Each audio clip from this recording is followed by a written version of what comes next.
Ich bin Ryder. Und wie heißt du, kleiner Kerl? Ich heiße Rubble. Windley. Ja? Mein Name ist nicht Weichflosse. Ich heiße Papa Shark.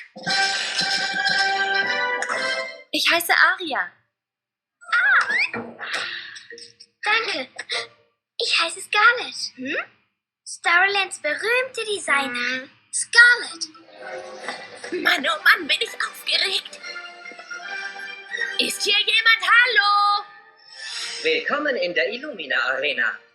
Ich heiße Ash und komme aus Alabastia in der Kanto-Region und ich würde total gern einen Arena-Kampf ausüben. Sollen wir?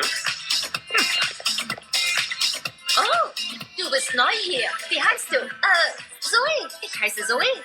Alles klar, ich muss los. Aber hab mich gefreut. Wie heißt du noch gleich? Okay, zuhören ist nicht so deins. Ich heiße Daisy. Von mir aus. Alles klar. Auf den Typen, das Zeug hat das. Und ich freue mich sehr, dich kennenzulernen. Und wie heißt du? Ich heiße Bürgermeister, Meerwisser.